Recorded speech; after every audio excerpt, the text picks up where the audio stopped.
ഹരിശ്രീഗണപതയേ നമഃ. ഹവിഘ്നമസ്തു. ശ്രീ ഗുരുഭ്യോ നമഃ. ഹരേ രാമ രാമ രാമ ഹരേ ഹരേ, ഹരേ കൃഷ്ണ കൃഷ്ണ കൃഷ്ണ ഹരേ ഹരേ. മനോജവം മാരുതതുല്യവേഗം ജിതേന്ദ്രിയം ബുദ്ധിമതാം വരിഷ്ഠം വാതാത്മജം വാനരയൂഥമുഖ്യം ശ്രീരാമദൂതം മനസാ സ്മരാമി. എല്ലാവർക്കും നമസ്കാരം. ശ്രീമദ് വാൽമീകി രാമായണം സുന്ദരകാന്ഡം ഏകോനവിംശ സർഗ. തപസ്വിനി വർണ്ണനം. തപസ്വിനിയായ സീതാദേവിയുടെ വർണ്ണനം. തസ്മിന്നേവ തതഃകാലേ രാജപുത്രീ ത്വനിന്ദിത രൂപയൗവന സമ്പന്നം ഭൂഷണോത്തമഭൂഷിതം തതോ ദൃഷ്ടൈവ വൈദേഹി രാവണം രാക്ഷസാധിപം പ്രാവേപദവരാരോഹ പ്രവാദേ കദലീയത. ശ്രേഷ്ഠാഭരണങ്ങൾ അണിഞ്ഞവനും സൗന്ദര്യവും യൗവനവും തികഞ്ഞവനും രാക്ഷസാധിപനുമായ രാവണനെ കണ്ടപ്പോൾ തന്നെ രാജപുത്രിയും സ്ത്രീരത്നവുമായ സീത കൊടുങ്കാറ്റിൽ വാഴ എന്ന പോലെ വിറച്ചു. ആച്ഛാദ്യോദരമൂരുഭ്യാം ബാഹുഭ്യാം ജപയോദരോ ഉപവിഷ്ടാം വിശാലാക്ഷിം രുദന്തിം പരവർണിനിം ദശഗ്രീവസ്തു വൈദേഹിം രക്ഷിതാം രാക്ഷസീഗണേഹി ദദർശ സീതാം ദുഃഖാർത്താം നാവം തന്നാമിവാർണവേ അസംവൃതായാം ആസീനാം ധരണ്യാം സംസിതവ്രതാം ചിന്നാം പ്രപതിതാം ഭൂമോ ശാഖാമിവ വനസ്പതേഃ മലമണ്ഡലചിത്രാംഗിം മണ്ഡനാർഹാമമണ്ഡിതാം മൃണാളി പങ്കദിഗ്ധേവ വിവാദീന വിവാദിജ. വിശാലാക്ഷിയും സുന്ദരിയുമായ സീത തുടകളാൽ ഉദരവും കൈകൊണ്ട് സ്തനങ്ങളും മറച്ചുകൊണ്ടിരുന്നു. രാക്ഷസികളാൽ രക്ഷിക്കപ്പെടുന്ന ദുഃഖത്താൽ വാടിക്കരിഞ്ഞുകൊണ്ടിരിക്കുന്ന സമുദ്രത്തിൽ മുങ്ങുന്ന കപ്പലിൻ്റെ സ്ഥിതിയിലായ ഭൂമിയിൽ മുറിഞ്ഞു വീണ വൃക്ഷശാഖ പോലെ ഇരിക്കുന്ന കഠിനവ്രതം അനുഷ്ഠിക്കും മറ്റ് വെറും നിലത്തിരിക്കുന്ന അലങ്കാരയോഗ്യയെങ്കിലും അലങ്കരിക്കാതെ ഇരിക്കുന്ന സ്നാനാദികളില്ലാത്തതിനാൽ പറ്റിച്ചേർന്ന അഴുക്കുകൊണ്ട് തന്നെ അഴകാർന്ന വിദേഹരാജകുമാരിയായ സീതയെ രാവണൻ കണ്ടു. ചേറുപുരണ്ട താമരവള്ളി പോലെ ഇരിക്കുന്ന അവൾ ശോഭിക്കുകയും ശോഭിക്കാതിരിക്കുകയും ചെയ്തു.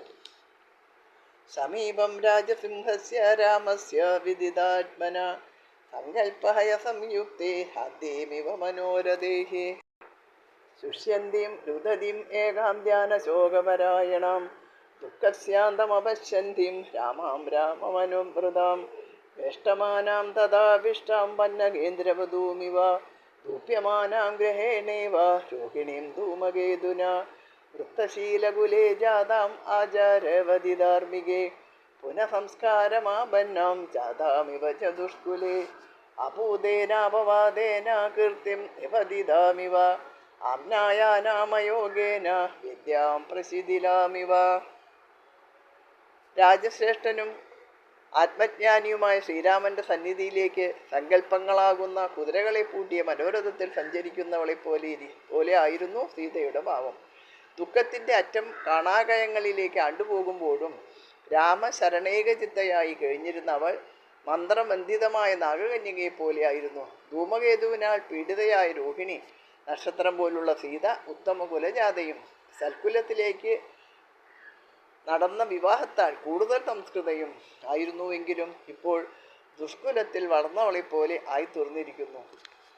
സന്നാമിവ മഹാകീർത്തിം ശ്രദ്ധാമിവ വിമാനിതാം പ്രജ്ഞാമിവ പരീക്ഷീണാം ആശാം പ്രതിഹതാമിവ ആയതീമിവ വിധ്വസ്താം ആജ്ഞാം പ്രതിഹതാമിവ ദീപ്താമിവ ദിശം കാലേ പൂജാമപഹൃതാമിവ പത്മിനീമിവ വിധ്വസ്താം ഹതശൂരാം ചമോമിവ പ്രഭാമിവ തമോദസ്താം ഉപക്ഷീണാമിവാഗമാം വേദീമിവ പരാമൃഷ്ടാം ശാന്താം അഗ്നിശിഖാമിവ പൗർണമാസിം ഇവ നിശാം രാഹുഗ്രസ്തേന്ദ്രുമണ്ഡലാം ഉത്കൃഷ്ടവർണകമലാം വിത്രാസിതവിഹംഗമാം ഹസ്തിഹസ്തപരാമൃഷ്ടാം ആകുലാം പത്മിനീമിവ. ക്ഷയിച്ചുപോയ സൽകീർത്തി, അനാദരിക്കപ്പെട്ട ശ്രദ്ധ, കുറഞ്ഞുപോയ ജ്ഞാനം, നിഷ്ഫലമായ ആശ, കുറഞ്ഞുപോയ വരുമാനം, ഇടിച്ചു പൊളിക്കപ്പെട്ട വാസസ്ഥലം, നിരസിക്കപ്പെട്ട ആജ്ഞ, അഗ്നിബാധിതമായ പ്രദേശം, മുടങ്ങിപ്പോയ പൂജ, നശിപ്പിക്കപ്പെട്ട താമരപ്പൊയ്ക, നാദനില്ലാത്ത പട, തമോവൃതമായ പ്രകാശം, വരണ്ട നദി, അശുദ്ധമാക്കപ്പെട്ട യാഗസ്ഥലം, അണയാറായ അഗ്നിജ്വാല, രാഹുഗ്രസ്തമായ ചന്ദ്രനോടുകൂടിയ രാത്രി, ആന തുമ്പിക്കൈയാൽ കലക്കി പറിച്ചു കളയപ്പെട്ട പുഷ്പങ്ങളോടുകൂടിയ താമരപ്പൊയ്ക എന്നിവയെപ്പോലെ ആയിരുന്നു സീതാദേവി. ഇവയുടെ അവസ്ഥാന്തരവും ദൈന്യഭാവവും ദേവിയുടെ രൂപഭാവങ്ങളിൽ പ്രത്യക്ഷമായിരുന്നു.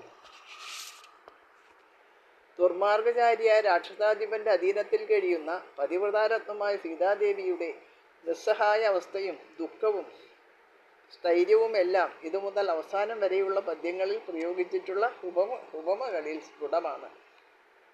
അതിശോകാതുരാം ശുഷ്കാം നദീം വിശ്രാവിതാമിവ പരയാമൃജയാഹീനാം കൃഷ്ണപക്ഷനിശാമിവ സുകുമാരീം സുജാതാംഗീം രത്നഗർഭഗ്രഹോജിതാം തപ്യമാനാം വിവോഷ്ണേന പ്രണാളിം അജുരോധൃതാം യഹീതാം ആലിതാം സ്തംഭേയൂതമേന വിനാകൃതാം നിശ്വസന്ധിം സുദുഃഖാർത്താം ഗജരാജവധൂമിവ ഏകയാ ദീർഘയാ വേണ്യാ ശോഭമാനാമയത്നത നീലയാ നീരതാപായേ വനരാജ്യാമഹീമിവ ഉപവാസേന ശോകേന ധ്യാനേന ജപയേന ജ പരീക്ഷീണാം വൃഷാം ദീനാം അല്പാഹാരം തപോധനാം ആയാജമാനാം ദുഃഖാർത്താം പ്രാഞ്ജലിം ദേവതാമിവ ഭാവേന രഘുമുഖ്യസ്യ ദശഗ്രീവപരാഭവം സമീക്ഷമാണാം രുദതിം അനിന്ദിതാം സുപഷ്മതാം പ്രായത ശുക്ലലോചനാം അനുവ്രതാം രാമമതീവ മൈഥിലിം പ്രലോഭയാമാസ ഹതായ രാവണ.